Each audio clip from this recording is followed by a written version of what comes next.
Hey YouTube, Dan, I'm back here. I just finished school on Friday. I have my full airframe and power plant license, so now I can work on United States civil aircraft. I'm done with school for the summer. I start back up in the fall in August on communication systems and navigation systems, avionics it's called.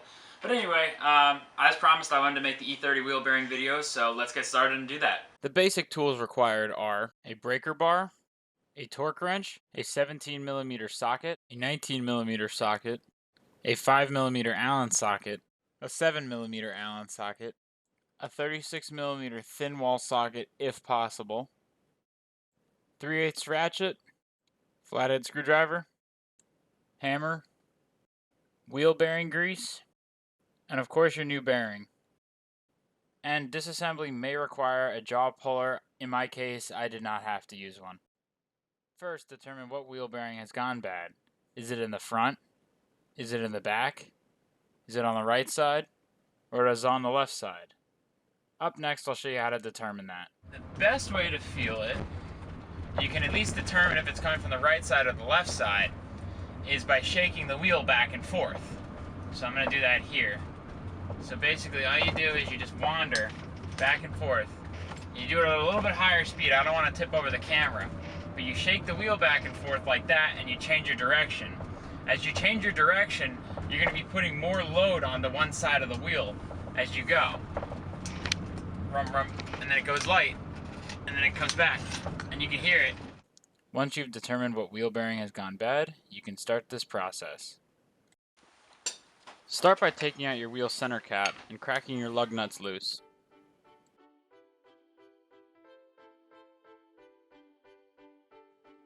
Then jack up your wheel high enough so that you can remove it from the car. Remove lug nuts and set your wheel aside. Next, I had to use a small chisel and hammer to remove the dust cap that covers up the nut on the spindle. The nut is bent and safetied onto the spindle to prevent it from counter rotation if it were to ever fail or come loose. So you want to unbend that. It's kind of tough to do. I had a hard time with it and I had to use a crappy screwdriver to bend it away. You might be asking, why are we putting the wheel back on? But you'll see in a second the nut can actually pass straight through the wheel, and that's how you remove the nut without having to use an air gun or chisel or whatnot. With a couple lug nuts installed, you can then lower the wheel onto the ground and start to crack loose the wheel hub nut.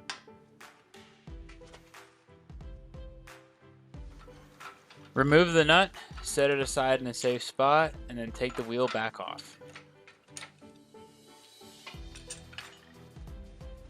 Now come down to the brake caliper and remove the dust caps covering up the 7mm caliper pins on the caliper.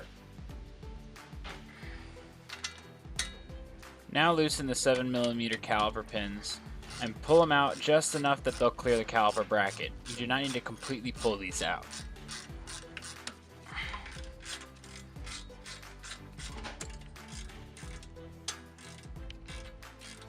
And in my case, I had to use a pry bar to pull the caliper out of the caliper bracket and off of the rotor.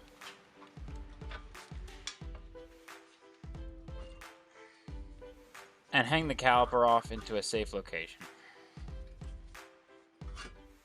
Now remove the caliper bracket by removing these two 19mm bolts.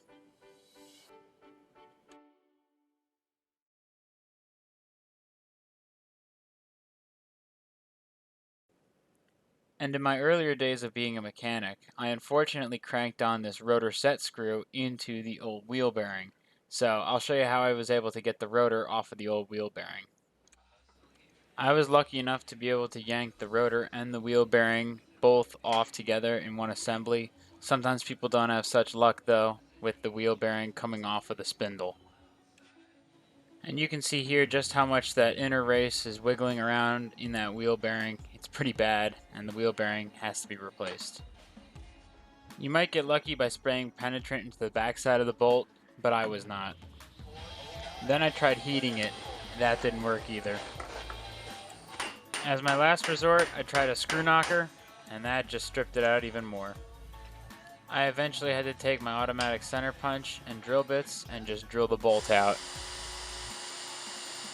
Then I used a punch, and a lot like breaking off the head of a rivet, I was able to just break the head of the bolt out of the rotor. Then I could just lift the rotor off of the wheel hub. Then I mated the rotor and the new hub bearing to the rotor. Then I used a bolt that I had laying around to temporarily hold the bearing to the rotor. Again, temporary. Remove this bolt when you go to reinstall your wheel. Using wheel bearing grease, give your spindle and inner assembly a light coat. Now you can take the rotor and hub and push it back onto the spindle. Sometimes the bearing and hub require a bit of encouragement using a hammer and the socket to press it back onto the spindle. Now thread on the spindle nut and remove that temporary bolt holding the rotor onto the hub.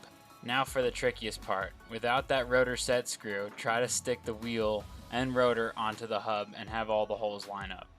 I eventually got it, and then I was able to tighten the wheel lugs and lower the wheel down onto the ground. Then torque the wheel hub nut to 230 foot-pounds. With the wheel hub bearing tight, you can index the nut onto the spindle.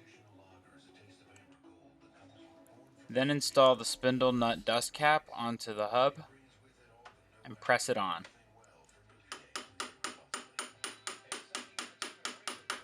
Install the rotor, clean the caliper bracket, and reassemble the brake assembly.